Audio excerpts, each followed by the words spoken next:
اپنی بیماری ہو یا کسی کی بیماری، اس کی خبر سنتے ہی انسان پر ایک عجیب سی کیفیت طاری ہوتی، ایک بدمزگی سی ہوتی ہے، ایک دکھ، ایک غم، ایک خوف، ایک ہم، ایک پریشانی سے لاحق ہو جاتی کہ اب ہوگا کیا. مثلا میں جس وقت یہ پریپیئر کر رہی تھی، پڑھ رہی تھی، تو میرا بیٹا میرے پاس آیا، کہتے میرے پیٹ میں بہت درد ہو رہی، اور میں اتنی پرسکون تھی. میں نے اسے ایک دو سجیشن دی، ایسا کر لو، ایسا کر لو، ایسا کر لو، اور اس کے بعد میں بالکل مطمئن تھی. دنیا میں جو بھی کچھ ہوتا رہے، آپ خود پرسکون رہنا سیکھیں، اور وہ صرف اور صرف قرآن و سنت کی تعلیم ہی سے ہو سکتا ہے. تو ہر بیماری اور ہر تکلیف کی کوئی وجہ ہوتی ہے، اس سے ہمیں اپنی غلطیوں کو جاننے سمجھنے کا بھی موقع ملتا ہے، اور اللہ سبحانہ وتعالیٰ ہمیں اس کے ذریعے بہت کچھ سکھاتے ہیں اگر ہم عبرت کی نگاہ رکھیں اور واقعی ہم کچھ سبق سیکھنا چاہیں. پھر یہ کہ مزید کئی چیزیں سیکھتے بھی ہیں. جب بیماری آتی ہے تو پھر آپ اس کے علاج کے لیے ڈاکٹرز کے پاس جاتے ہیں، آپ کی ملاقاتیں ایسے ایسے لوگوں سے ہوتی ہیں جو عام طور پر ممکن نہیں. مجھے اپنی بیماری کے دوران انتہائی پڑھے لکھے اور مختلف طرح کے لوگوں سے ملنے کا اتفاق ہوا. تو جب بھی میں کسی نئے ڈاکٹر کے پاس، بہت لرنڈ شخص کے پاس جاتی، تو میں سوچتی کہ کیا اس بیماری کے بغیر میں اس سے ملاقات کر سکتی تھی؟ نہیں کر سکتی تھی. اس سے سیکھ سکتی تھی جو اس نے مجھے 1-on-1 بیس پر بہت سی باتیں سکھائی ہیں، نہیں سیکھ سکتی تھی. تو اس میں بھی خیر ہے، تکلیفیں تو آتی جاتی رہتی، لیکن ہر چیز کا انسان اگر مثبت پہلو سامنے رکھے تو وہی لمحے انسان کے لیے خوشگوار بھی بن جاتے ہیں. مثلا آپ کے دانت میں تکلیف ہے اور آپ 1 گھنٹے بھر کے لیے ڈینٹسٹ کے کلینک میں سٹک ہو گئے ہیں، اور اس وقت جو مشینیں آپ کے اتنے دل کے قریب چلتی ہیں اور جو آپ سب کچھ دیکھتے ہیں، اس سے دل بھی دھڑکتا ہے، خوف بھی آتا ہے، اور موت کتنی شدت کے ساتھ اور اپنی بے بسی کتنی اچھی طرح انسان کو معلوم ہو جاتی. پھر اپنی غلطیاں ایک ایک کر کے یاد آتی ہیں کہ کیا کھانا چاہیے تھا، کیا نہیں کھانا چاہیے تھا، کیسے دانت صاف کرنے چاہیے تھے، کہاں ہم سے کوتاہی ہوئی.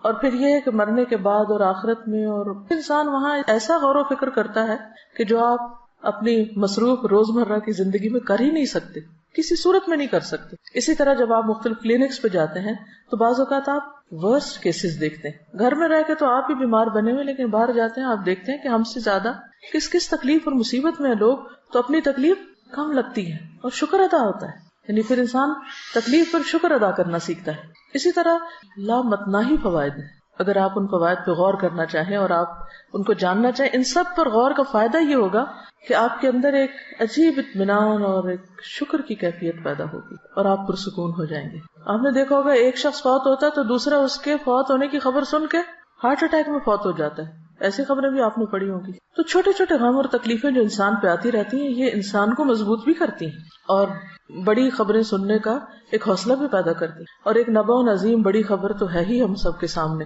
وہ تو مرے ہوئے کو بھی اٹھا کے کھڑا کر دے گی. وہ کون سی؟ عما یتساءلون عن النبأ العظیم.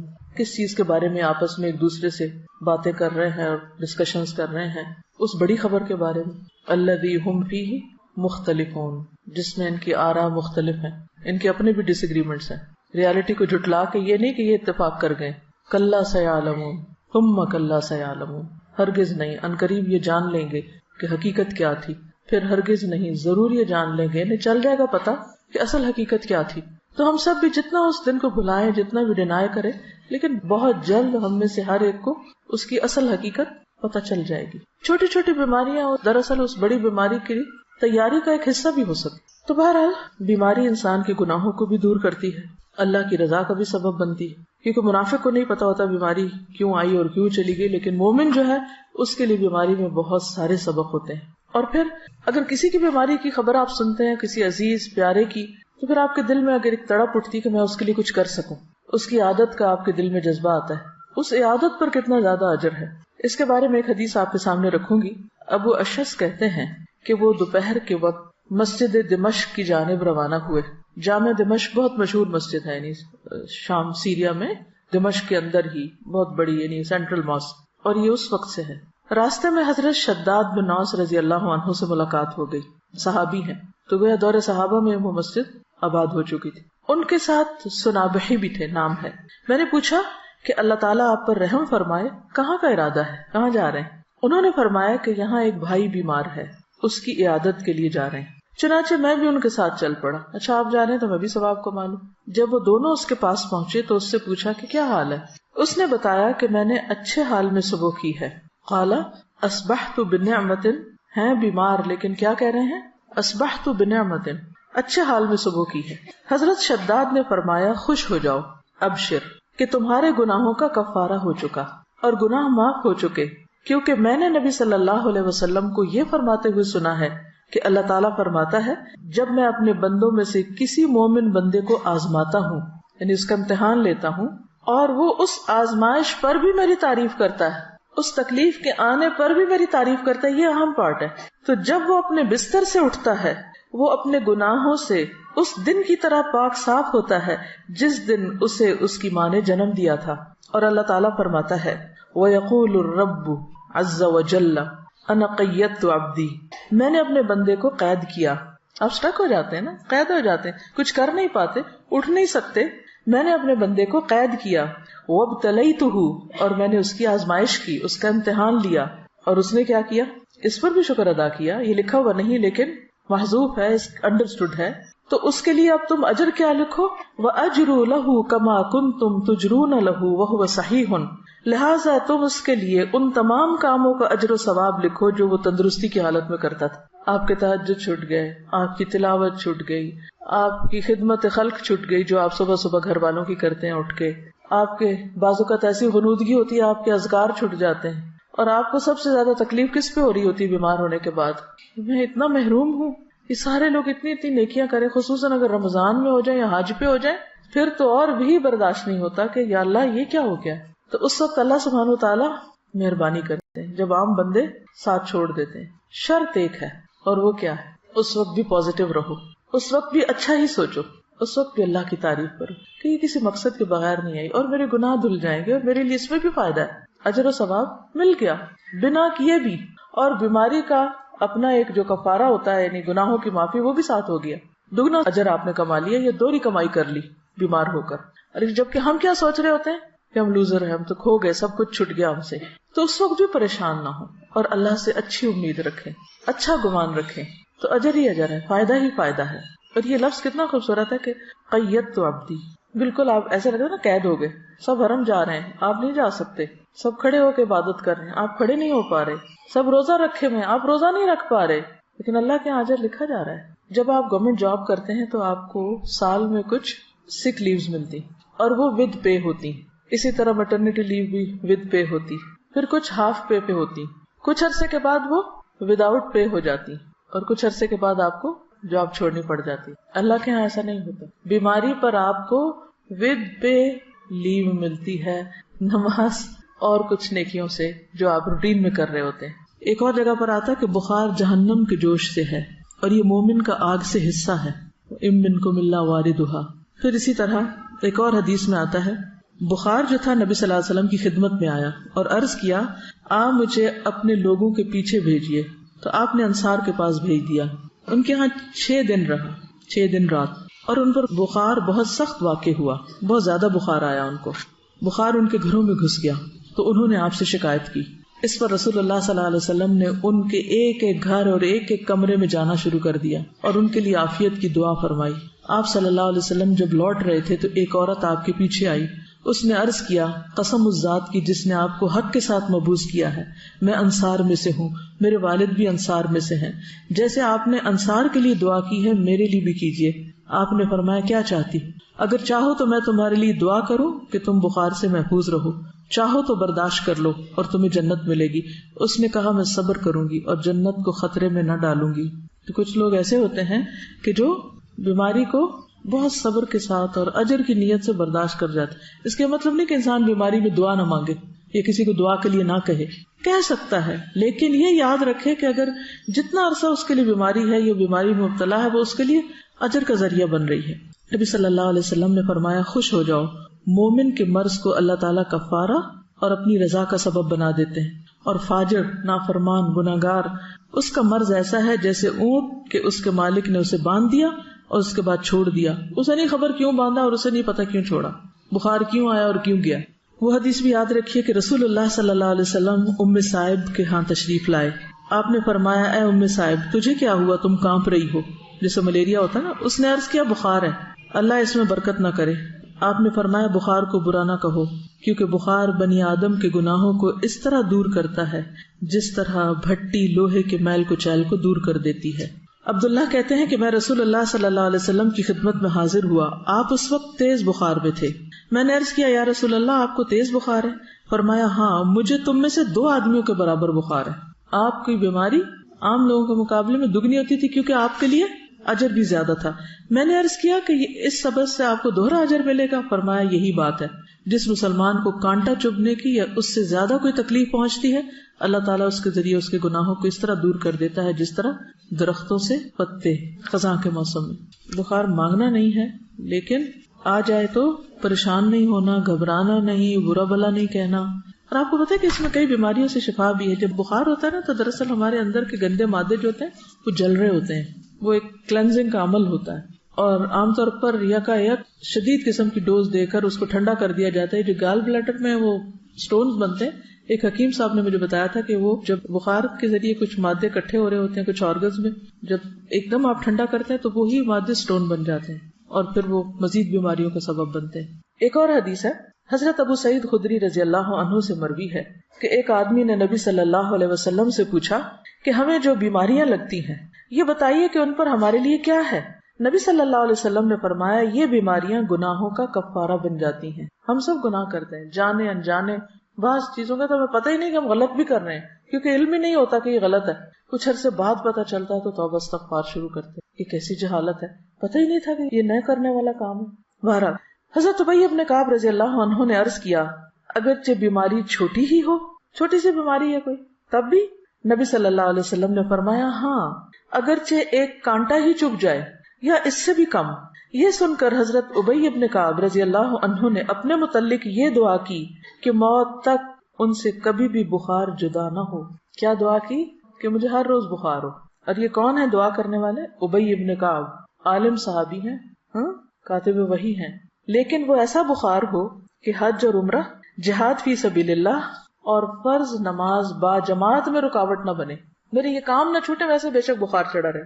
چنانچہ اس کے بعد انہیں جو شخص بھی ہاتھ لگاتا ان کا جسم تپتا ہوا ہی محسوس ہوتا حتیٰ کہ ان کا انتقال ہو گیا. وہ لوگ اپنے قول کے پکے تھے. ہم لوگ ایک وقت میں ایک بات کرتے ہیں یا اللہ ایسا ہو جائے، اور جب وہ ہو جاتا ہے تو پھر ہم سخت گھبراہ اٹھتے پر کہتے ہیں یا اللہ ایسا کیوں ہوا اور ایسا نہ ہو. تو اس لیے جو بھی دعا مانگے سوچ سمجھ کے مانگے اس چیز کو جسے آپ نبھا سکیں. لیکن عافیت کی دعا بہرحال اللہ تعالیٰ کو بہت محبوب ہے. اپنے لیے عافیت ہی مانگے، مگر عافیت مانگنے کے باوجود بھی کچھ نہ کچھ تکلیف آ ہی جاتی ہے. اصل سبق جو سیکھنے کا ہے وہ یہ کہ جب تکلیف آ جائے تو اس وقت آپ کا رویہ کیا ہونا چاہیے. بیماری میں مومن کا رویہ، اصل چیز جو کاؤنٹ کرتی ہے وہ کیا ہے کہ ہم کسی بات یا کسی موقع پر کیسے ریئیکٹ کرتے ہیں. ہم کیا کرتے ہیں؟ لِيَبْلُوَكُمْ أَيُّكُمْ احسن عملا. اور یہ احسن عمل صرف نماز میں خشوع نہیں دیکھا جا رہا، وہ تو اپنی جگہ ہے. یہ احسن عمل ہر عمل میں احسن، ہر عمل میں اچھا رویہ. آپ دیکھیے کہ اگر اس بات پر انسان پورا اتر جائے تو جنت بھی ہے اس کے لیے، لیکن دنیا میں بھی کتنا سکون ہو جائے. ہمیں عموماً تکلیف کس چیز سے ہوتی ہے؟ لوگوں کے کن رویوں سے ہوتی ہے تکلیف؟ جو وہ چھوٹی چھوٹی بات پر آپے سے باہر ہو جاتے ہیں. کوئی بات مرضی کے خلاف ہو گئی تو اتنا نیگیٹو وے میں ریئیکٹ کیا، موڈ آف کر لیا، کئی دن تک بولنا چھوڑ دیا، سیدھے منہ بات نہ کی. اسی سے تو دل تنگ ہوتے ہیں نا. کہیں بھی اکٹھے رہنا مشکل ہو جاتا ہے لوگوں کا. تو مومن کا دل غمگین ہوتا ہے لیکن اس کا چہرہ مسکراتا ہوتا ہے. مرضی کے خلاف بھی بات ہو جائے تو کوشش کر کے مسکرائیں، ورنہ کیا ہے کہ شکوہ ہے کس سے؟ اللہ تعالیٰ سے کہ کیوں ہمیں آزمائش میں ڈالا. کیونکہ کوئی تکلیف نہیں آتی مگر اللہ کے اذن سے آتی. اس وقت ایک ایسے کردار کا مظاہرہ کریں کہ جو واقعی اللہ کا پسندیدہ کردار ہو، اور اس وقت بھی ڈائریکٹ آپ کا کنیکشن اپنے رب کے ساتھ ہو کہ میرے اللہ تو جانتا ہے نا کہ میں کس تکلیف سے گزر رہی ہوں، چاہے وہ جسمانی ہو یا روحانی ہو یا جذباتی ہو یا کچھ بھی ہو. بندوں کو سنانے کا فائدہ نہیں، وہ سمجھ ہی نہیں پاتے کہ مسئلہ کیا ہے. آپ ایڈوائس لے سکتے ہیں کسی سے، لیکن آپ لے کے دیکھیں مایوسی ہوں گے، کچھ بہت فائدہ نہیں ہوگا. تو بہتر کیا ہے؟ پرو ایکٹیو اپروچ اختیار کریں. مثلاً روٹین میں جیسے اب قرآن مجید آپ پڑھ رہے ہیں اس کے ساتھ ایک تعلق ہے. آپ نے دیکھا ہوگا ہر روز جواب آتا ہے کہ نہیں؟ جیسے جیسے حالات گزر رہے ہوتے ہیں ویسے ویسے آیات آ رہی ہوتی ہیں. یہ پرو ایکٹیو اپروچ ہے، مسائل سے نبٹنے کی ہے، ھدی للمتقین ہے، ہدایت ہے، گائیڈنس ہے آپ کے لیے. آپ کو روز کے مسئلوں کا حل پیش ہو رہا ہے. کوئی تک ہی نہیں بنتی کہ انسان پھر قرآن کو چھوڑ کے بیٹھ جائے. روٹین میں آپ اس کو پکڑے رکھیں. نبی صلی اللہ علیہ وسلم نے اپنے پیچھے کیا چھوڑا تھا جس کو پکڑ کے رکھنا ہے. ہم سب کے لیے بھی یہی کتاب ہے، اس کا ساتھ نہ چھوٹے. شفا ہی شفا ہے، مسائل کا حل ہی حل ہے. ایسا اعتدال آپ کی زندگی میں آئے گا، ایسی خوبصورتی آئے گی، ایسا حسن آئے گا کہ دنیا بھی پرسکون ہو جائے. کیونکہ غم اور پریشانی کا تعلق آپ کی اپنی ذات سے ہوتا ہے، وہ آپ کے اپنے اندر کا مسئلہ ہوتا ہے، باہر کا کام اندر کا زیادہ. اور دین ہمارا اسی اندر کے مسئلے، اسی بل کو نکالنے کی کوشش کرتا ہے، اور یہیں سے نکلتا ہے، کوئی نہیں نکال سکتا. اللہ سے بڑھ کے ہمیں کون سمجھتا ہے، ہماری نفسیات کون جانتا ہے؟ تو اللہ تعالیٰ اپنی کتاب میں ہمیں ہر چیز کے بارے میں بتاتے ہیں. پھر اس کے بعد سنت ہے، نبی صلی اللہ علیہ وسلم کی احادیث ہیں، اس سے بہت کچھ سیکھنے کو ملتا ہے.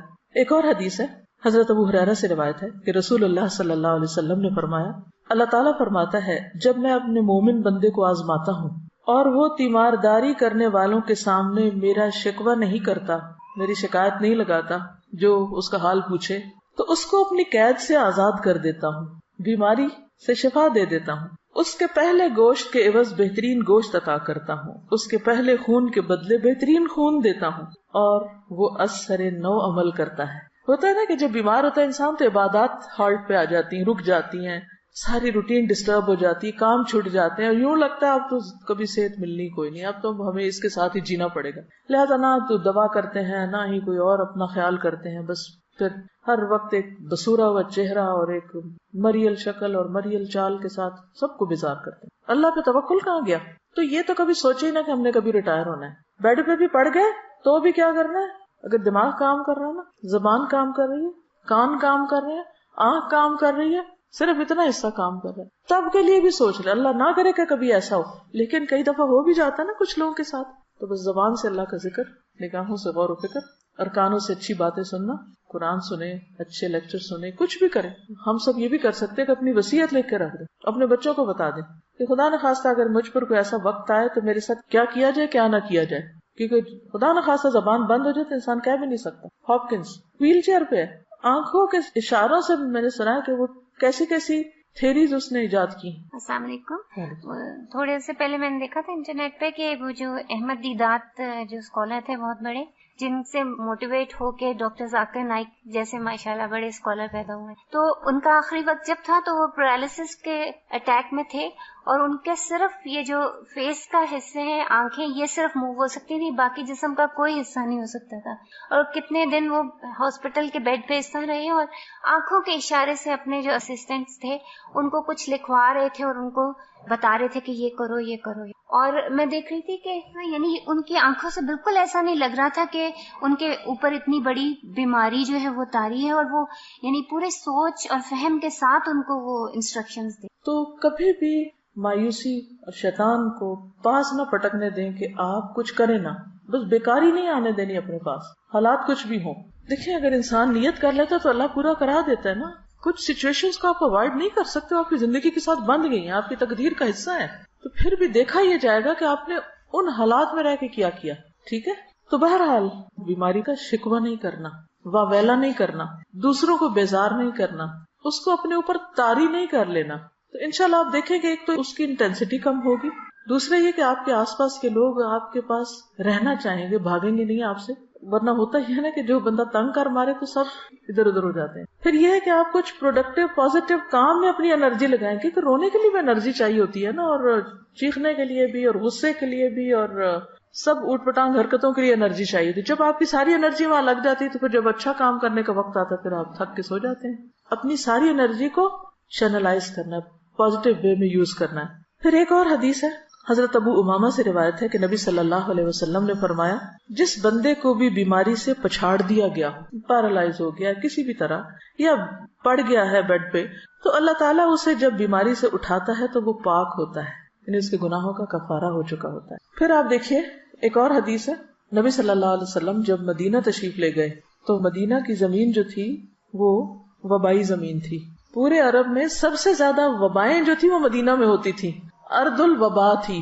جب صحابہ وہاں پر گئے تو بیمار پڑ گئے، ایک ایک کو بخار، اور حضرت ابو بکر کی حالت یہ ہو گئی تھی کہ ان کو لگتا تھا کہ جیسے بس اب دنیا سے رخصت ہونے والے ہیں، اتنے شدید بیمار ہو گئے تھے وہ بھی. حضرت بلال کے بارے میں آتا ہے اور بھی صحابہ. تو نبی صلی اللہ علیہ وسلم نے اس موقع پر کیا کیا تھا، نبی صلی اللہ علیہ وسلم نے مدینہ کے لیے برکت کی دعا کی اور کہا کہ یہاں کے بخار کو جوفہ کی طرف لے جا، یعنی کہ غیر آباد علاقے کی طرف وہاں چلا جائے، یہاں نہ ہو. تو اس کے بعد مدینہ وباؤں سے خالی ہو گیا.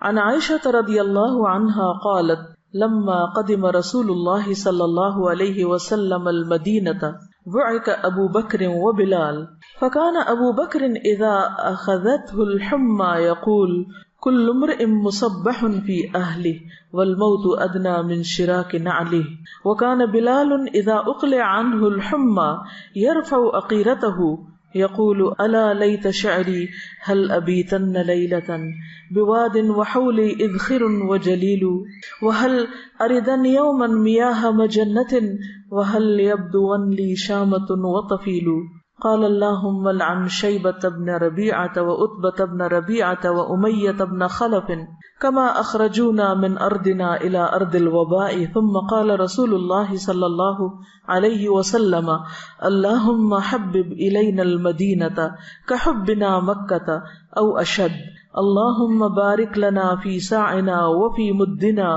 وصححها لنا وانقل حماها إلى الجحفة قالت وقدمنا المدينة وهي أوبأ أرض الله قالت فكان بطحان يجري نجلا تعني ماء آجنا. بخاری. حضرت عائشہ فرماتی ہیں جب اللہ کے رسول صلی اللہ علیہ وسلم مدینہ تشریف لائے تو ابو بکر صدیق رضی اللہ تعالیٰ عنہ اور حضرت بلال رضی اللہ تعالیٰ عنہ کو بخار آ گیا. پھر ابو بکر کو جب بخار چڑھتا تو وہ یہ شعر پڑھتے گھر میں اپنے صبح کرتا ہے ہر ایک فرد بشر، یعنی ہر شخص اپنے گھر میں صبح کرتا ہے اور موت اس کی جوتی کے تسمے سے بھی نزدیک تر ہوتی ہے. یعنی وہ اپنے آپ کو کیا سمجھتے کہ اب موت میرے بہت قریب ہے. یعنی کہ یہ پڑھنے کا مطلب کیا تھا کہ اب میں نہیں بچتا. کبھی آپ کے ساتھ ایسا ہوا کہ آپ کو بخار ہو یا کوئی بیماری لگے اور آپ سوچیں کہ اب تو میں مر ہی جاؤں؟ یہ بہت ایک نیچرل سی فیلنگ ہے، ہر شخص اس کیفیت سے گزرتا ہے، کچھ زیادہ کچھ کم، لیکن یہ خیال صحت کی حالت میں کم آتا ہے اور بیماری کی حالت میں زیادہ آتا ہے. تو حضرت ابوبکر نے بھی اپنے انہی جذبات کا اظہار کیا کہ ہر شخص اپنے گھر میں صبح کرتا ہے اور موت اس کی جوتی کے تسمے سے زیادہ قریب ہوتی ہے. اور بلال کا بخار جب اتر جاتا تو وہ رو کر بلند آواز سے یہ پڑھتے. یوں لگتا ہے کہ جیسے کوئی ملیریا کی قسم کا بخار تھا کہ چڑھتا ہے اور اترتا ہے، تو رو کر بلند آواز سے یہ شعر پڑھتے، کاش پھر مکہ کی وادی میں رہوں، کیونکہ ہجرت کر کے مدینہ آئے تھے. کاش پھر مکہ کی وادی میں رہوں ایک رات، سب طرف اگے ہوئے ہوں وہاں جلیل اذخر نبات. اذخر ایک گھاس ہوتا ہے جس میں خوشبو ہوتی ہے اور وہ اپنے مردوں کو دفن کرتے ہوئے ان کے ساتھ بھی رکھتے تھے، اور جلیل بھی اسی طرح گھاس کی قسم ہے. اور پیو پانی میں جنہ کا جو ہے آب حیات. یہ مکہ سے چند میل کے فاصلے پر مر الزہران کے قریب ایک مقام ہے، اسے سوق حجر بھی کہتے ہیں، وہاں پر یہ پانی تھا، یعنی وہاں کا پانی تھا. ہوتا نا کچھ چشمے مشہور ہو جاتے ہیں اچھے پانی میں. کاش پھر دیکھوں میں شامہ اور تفیل. یہ مکہ سے 30 میل کے فاصلے پہ 2 پہاڑ ہیں، تو ان کا ذکر وہاں پہاڑوں کے بھی نام ہوتے، جیسے کسی پہاڑ کا نام لیجیے، جبل ابو قبیس، اور جبل کعبہ، جبل احد، جبل عیر، جبل نور جس میں غار حرا ہے. تو بہرحال یہ 30 میل دور پہاڑوں کے نام ان کو معلوم ہے اور ان کو یاد کر کے رو رہے ہیں. مکہ تو مکہ ہے.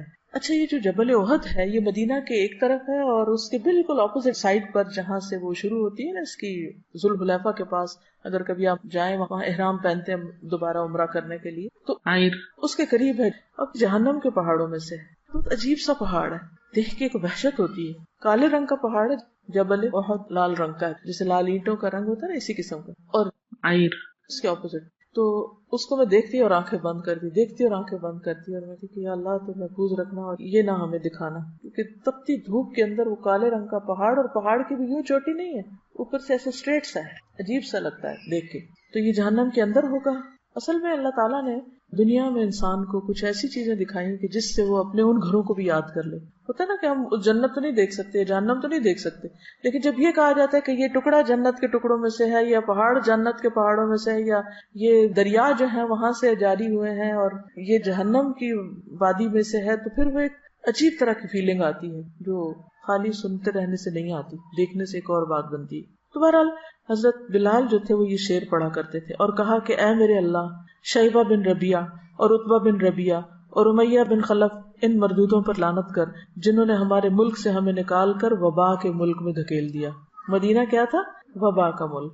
رسول اللہ صلی اللہ علیہ وسلم نے یہ سن کر فرمایا، یا اللہ، مدینہ بھی ہم کو مکہ کی طرح یا اس سے بھی زیادہ محبوب بنا دے، یعنی ہمیں مدینہ سے بھی محبت دے دے یا مکہ سے بھی زیادہ دے دے. یا اللہ، ہمارے سا اور مد میں برکت دے دے، پیمانے ہیں، اور مدینہ کی ہوا صحت بخش کر دے. یہ جملہ غور کیجئے، مدینہ کی ہوا صحت بخش کر دے. اور وہاں کا بخار جوہفہ میں لے جائے. جوہفہ بھی میقات پر ہے. حضرت عائشہ فرماتی ہیں ہم جب مدینہ میں تھے تو سارے ملکوں سے زیادہ وبا وہاں تھی. پھر فرمایا کہ مدینہ میں بطحان ایک نالا تھا، اس میں بہت ہی تھوڑا بدمزہ اور بدبودار پانی بہتا رہتا تھا، لیکن جب اللہ کے رسول صلی اللہ علیہ وسلم نے وہاں کے لیے دعا کی تو بہت سی نعمتیں وہاں پر اللہ تعالیٰ نے عطا کیا. اور یہاں آپ نے جو دعا کی نا بہت دلچسپ ہے کہ مدینہ کی ہوا صحت بخش کر دے. مدینہ کی ہم کہتے ہیں نا ایئر میں کچھ ہے، ایسے بولتے ہیں نا عام طور پہ، جیسے مکہ جاتے ہیں نا تو ایک دم فلو ہونے لگتا ہے یا کچھ، تو ہم کہتے ہیں یہ ایئر میں ہے، بس آپ کو چمٹنا اس نے کہیں بھی جا کے پکڑ لینا ہے. اسی طرح آپ نے یہ بھی دیکھا ہوگا کہ جب کوئی شخص ایک خاص علاقے میں رہ کر بیماری ہوتا چلا جائے تو عموماً کیا کہتے ہیں، جگہ تبدیل کریں. تو پھر جو ہی جگہ تبدیل کرتا بیماری چلی جاتی ہے. آپ نے بھی شاید اس کا پرسنلی ایکسپیرینس کیا ہو، ایک جگہ پہ رہ کے آپ کو مثلا کسی کو خارش لگ جاتی ہے، کسی کو کوئی اور، کسی کو نیند نہیں آتی، کسی خاص علاقے میں الرجیز ہوتی ہیں، تو وہ اس الرجی کے موسم میں وہ پولن ہوا میں ہی ہوتا ہے نا، پھر وہاں سے وہ چلے جاتے ہیں تو وہ ٹھیک ہو جاتے ہیں. دوسری جگہ وہی لوگ ہوتے ہیں بالکل ٹھیک ہوتے ہیں، کچھ بھی نہیں ہوتا ان کو. تو ہوا بھی اللہ کے حکم پہ معمور ہے، اس کو حکم ملتا ہے، اور یہ ساری چیزیں ہم دیکھیں معلوم نہیں کیا کچھ ہمارے آس پاس کر رہی ہوتی. تو اس حدیث سے ایک تو دعا کی فضیلت بھی پتہ چلتی کہ انسان کو دعا مانگنی چاہیے. اب ایک وبا آ گئی ہے کسی ملک تو ہم ٹھیک ہے ویکسینیشن بھی کریں اور بھی بہت سی احتیاطی تدابیر کریں، لیکن اس کے ساتھ ساتھ دعا کریں کہ اللہ تعالیٰ یہاں کے موسم کو اچھا کر دے. سردیوں میں جب عموماً فلو اور کھانسی اور خشک کھانسی تو ہم کیا کہتے ہیں، سب کیا ہے، بارش نہیں ہوئی نا، تو یہ سب بیماریاں ہیں. تو بچپن میں سمجھ نہیں آتی کہ بارش سے بیماری کا کیا تعلق ہے. تو بڑے بزرگ یہی کہہ رہے ہوتے ہیں نا، اس دفعہ بارش نہیں ہوئی تو یہ اور یہ مسئلے ہو گئے، بہت زیادہ چیز پھیل گئی ہے. تو بارش بھی پاک کرتی ہے موسم کو. کس کو صاف کرتی ہے زیادہ؟ ہوائی کو صاف کرتی ہے، جس کو ہم اپنے پانی سے نہیں صاف کر سکتے. دوسری حدیث ہے، یہ بھی بخاری کی، عبداللہ بن عباس سے روایت ہے کہ عمر بن خطاب عوام کے حالات سے باخبر ہونے کے لیے شام کی طرف روانہ ہوئے. کون سی جگہ ہے شام؟ اس میں فلسطین، شام، اردن، یہ سب کچھ شامل تھا. ٹھیک ہے، شام صرف موجودہ شام نہیں. جب بھی شام کا لفظ آئے نا تاریخ کی کتابوں میں تو ساتھ ہی یہ بات یاد رکھیں کہ شام سے مراد فلسطین، اردن، موجودہ شام، یہ سب علاقے اس میں آتے ہیں. وہ خود کہاں رہتے تھے حضرت عمر؟ مدینہ. تو وہاں سے ٹریول کر کے شام جا رہے تھے. کیوں جا رہے تھے؟ لوگوں کو ملنے کے لیے، لوگوں کے حالات جاننے کے لیے. ٹھیک، یعنی سرکاری دورے پر تھے. جب سرخ میں پہنچے، ایک شہر کا نام ہے، تو لشکر کے سردار ابو عبیدہ بن جراح اور ان کے ساتھیوں سے ملاقات ہوئی. وہ وہاں پر تعینات تھے. تو انہوں نے خبر دی کہ شام کے ملک میں وبا شروع ہو گئی ہے، طاعون پھیل گیا تھا. ابن عباس کہتے ہیں کہ عمر رضی اللہ تعالیٰ عنہ نے یہ سن کر مجھ سے کہا اگلے مہاجرین کو بلا لو. تو میں نے انہیں بلایا. عمر نے ان سے مشورہ کیا اور ان سے بیان کیا کہ وہاں طاعون شروع ہو گیا. اگلے مہاجرین سے مراد کون ہے؟ سابقین، یعنی کہ جو درجے میں بلند ہیں یا ہر جگہ جن سے مشورہ کیا کرتے تھے، جو اسلام میں سبقت لے گئے تھے. تو انہوں نے اس سے اختلاف کیا حضرت عمر کی رائے سے. کوئی کہنے لگا ہم ایک ارادے سے نکلے ہیں، اب طاعون سے ڈر کے واپس چلے جائیں، یہ ہمیں مناسب معلوم نہیں ہوتا. کسی نے کہا آپ کے ساتھ وہ بڑے بڑے صحابہ ہیں جو باقی رہ گئے ہیں اور ان کی زندگی قیمتی ہے، ہم مناسب نہیں سمجھتے کہ آپ انہیں لے کے وبا کے ملک میں چلے جائیں، وہ بھی سارے ختم ہو جائیں گے. یعنی چند سینئر صحابہ ہیں. عمر نے کہا اچھا اب تم جاؤ، میں نے تمہاری رائے سن لی. پھر انصار کو بلایا. حضرت عمر نے ان سے مشورہ کیا. انہوں نے بھی مہاجرین کی طرح اختلاف کیا. کوئی کہنے لگا آگے بڑھو، کسی نے کہا لوٹ چلو. یعنی لوگوں کا اوپینین مختلف تھا. کوئی کہتا تھا نہیں جائیں گے، کوئی کہتا تھا نہیں واپس. اچھا، ایک بات تھی کہ صحابہ بہت سچے لوگ تھے. جو ان کے دل میں ہوتا تھا وہ ان کی زبان پہ، جو ان کی رائے ہوتی تھی وہ بلاگ ہوتی تھی کہ یہ ٹھیک ہے یا نہیں ہے. پھر کہا یہاں قریش کے کچھ بوڑھے لوگ ہوں گے تو ان کو بلا لو، یعنی ان مہاجرین میں سے جنہوں نے مکہ فتح ہونے سے پہلے یا فتح مکہ پر ہجرت کی تھی. میں نے انہیں بلایا. انہوں نے ایک زباں ہو کر یہی رائے دی کہ آپ کا واپس جانا ہی مناسب ہے، واپس جائیں، اور وبائی ملک میں لوگوں کو لے جا کر پڑاؤ ڈالنا مناسب نہیں. یہ سنتے ہی حضرت عمر نے کیمپ میں منادی کرا دی کہ میں صبح کو اونٹ پہ سوار ہو کر مدینہ کی طرف لوٹوں گا. صبح ایسے ہی ہوا. عمر ساتھیوں کے ساتھ مدینہ کی طرف لوٹ چلے. ابو عبیدہ بن جراح کہنے لگے کیا اللہ کی تقدیر سے بھاگتے ہو عمر، واپس جا رہے ہو؟ عمر نے کہا اگر یہ کلمہ کوئی اور کہتا تو میں اسے سزا دیتا. ابو عبیدہ بن جراح جو تھے بہت سینئر صحابہ میں سے تھے، امین الامہ کہلاتے ہیں. تو ان کی بات کو انہوں نے سنا اور صبر حوصلے سے سنا. جواب میں کہا ہم اللہ کی تقدیر سے بھاگتے ہیں، مگر کدھر بھاگتے ہیں؟ اسی تقدیر کی طرف. ابو عبیدہ یہ تو بتاؤ اگر تمہارے پاس اونٹ ہو اور تم ایک نالے پر پہنچو جس کے دونوں کناروں میں ایک کنارہ تو سرسبز ہو اور دوسرا سوکھا خشک، اور تم سرسبز کنارے میں اونٹ چراؤ تو یہ اللہ کی تقدیر سے ہوگا، اور اگر خشک کنارے میں چراؤ تب بھی اللہ کی تقدیر سے ہوگا. بہرحال تقدیر سے تو نہیں نکل سکتے. ابن عباس نے کہا اس کے بعد ایسا ہوا کہ عبد الرحمن بن عوف آئے. وہ ان مشوروں میں شریک نہیں تھے, کام کاج کے لیے کہیں گئے ہوئے تھے. انہوں نے یہ سب باتیں سن کر کہا میرے پاس تو اس مسئلے میں دلیل موجود ہے, تم لوگ آپس کی باتیں کر رہے ہو, میرے پاس ٹیکسٹ ہے, نص ہے. میں نے رسول اللہ صلی اللہ علیہ وسلم سے سنا. اس کی عربی بتا دیتی ہوں. اذا سمعتم به بأرض فلا تقدموا عليه واذا وقع بأرض وانتم بها فلا تخرجوا فرارا منه قال فحمد الله عمر ثم انصرف. مطلب کیا ہے کہ حضور صلی اللہ علیہ وسلم نے کیا فرمایا, وہ دلیل کیا تھی؟ آپ فرماتے تھے جب تم سنو کسی ملک میں وبا پھیلی ہوئی ہے تو وہاں نہ جاؤ, اور اگر اس ملک میں پھیلے جہاں تم ہو تو وہاں سے بھاگ کے مت جاؤ. یہ سن کر عمر اللہ کا شکر بجا لائے کہ ان کی رائے حدیث کے مطابق تھی, اور وہ مدینہ کو شرح صدر کے ساتھ واپس لوٹ گئے. اس سے کیا باتیں پتہ چلتی کہ جہاں وبا پھیلی بھی ہو وہاں نہیں جانا چاہیے, اور اگر وہاں رہتے ہیں آپ تو وہاں سے بھاگ کر کہیں اور نہیں جانا چاہیے. وہ کیوں؟ وائرس دوسری جگہ منتقل ہو جائے گا. تو اس سے کیا پتہ چلتا ہے کہ ایسے مواقع پر احتیاطی تدابیر کرنا دین کے عین مطابق ہے, خلاف نہیں ہے. ٹھیک ہے, اپنے آپ کو ہلاکت کی جگہ سے بچانا, نقصان سے بچانا, اپنی جان کا دفاع کرنا, اپنے جسم بدن صحت کا دفاع کرنا, یہ بھی دین کا حصہ ہے.